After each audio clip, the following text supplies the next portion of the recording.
This was my story. I used to be a very shy and quiet and extremely reserved man. And in many ways, I haven't really changed all that much. I still tend to keep my personal feelings to myself. But the real difference is, it's much more deliberate and intentional now. I stay quiet because I feel that's the most appropriate response, and no response is perceived to be the right one for that particular moment. Whereas before, I kept quiet mostly out of fear of some judgments from other people, and I couldn't stand up for myself when it's really necessary. On the contrary, if I need to say something that is waiting to jump out of my tongue, I would take it upon myself to make sure it gets its relief. So, that's the key difference in the intentions. From the outside, it might seem I haven't changed at all. I'm still relatively a man of very few words, but I know exactly what I want. And sometimes, even though you don't say much, people can feel that sense of groundedness. If you are able to captivate your audience with 1,000 of beautiful words, even though none of that is true to your experience, you are not being a real man. And if you're upset with someone and you feel like talking some sense into his head but choose not to out of fear of being disliked, then you're also not being a real man. Being a real man isn't whether you know how to talk game or whether you know lots of vocabularies.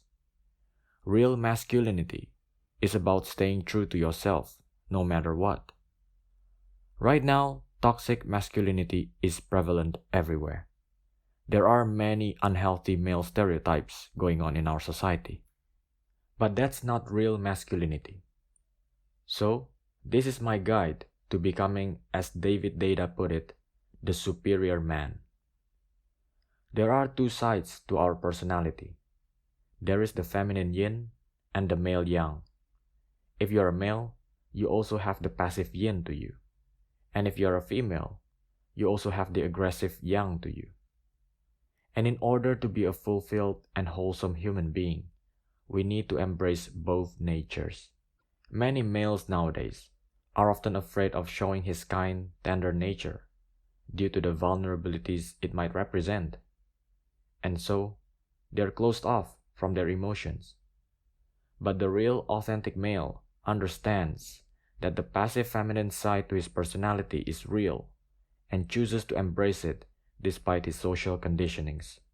And by embracing it, he has come full circle and is now completely at peace with himself, no longer second guessing whether he should be feminine or masculine in certain situations. When the time comes, the real man will know how to act appropriately. When kindness and generosity are appropriate, he will be the yin. When authority and assertiveness are required, he will be the yang. The yin and the yang completely dissolves into the yin-yang. The truth is something sacred to men, and if they lie or deceive, they're actually disempowering themselves. Why do they lie? Because of fear. Men lie due to the fear of his vulnerabilities getting exposed by the light. The fearful man is he who avoids looking at his vulnerabilities, whereas the courageous man is he who totally accepts them, despite the risk of being seen in all his nakedness. So, to be a real man isn't about collecting all the garments and the shields to cover the deficiencies of his body. Instead, it is pure acceptance of the rugged truth that he is who he is without the superficial mask. The real battle is not some demons to overcome, but to make peace with.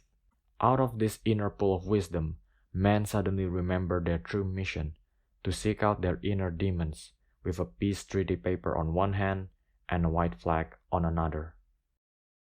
When he is one with the demons, he is now the demons himself, but finally at peace. There is no one and only definite truth.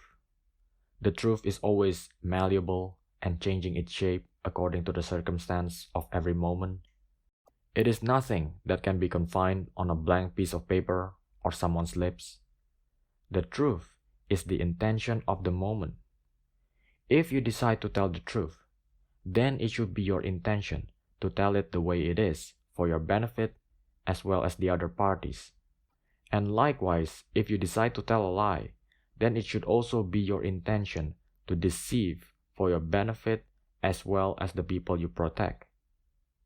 Don't be someone who tells the truth when he feels like doing otherwise. And don't be a liar with a guilty conscience either. The more you are divided, the more powerless you become. Be wholly committed to the present act and remember that you are doing it for a specific purpose. This way, you would be this unimpeded flowing stream of river that turns and bends accordingly until it reaches its destination. The river is single-minded on its intention of flowing downstream, and has no guilty conscience whatsoever of carrying away countless number of rocks and reducing them to bits along the way. Be that river. The superior man is a mere concept. There are no rules to it that dictate you have to be this or that way. You are free to be just the way you are. Flow as your nature commands. Move freely and sometimes irrationally if need be. The superior man is he who accepts himself fully and unapologetically. He slumbers inside you, waiting to be awakened.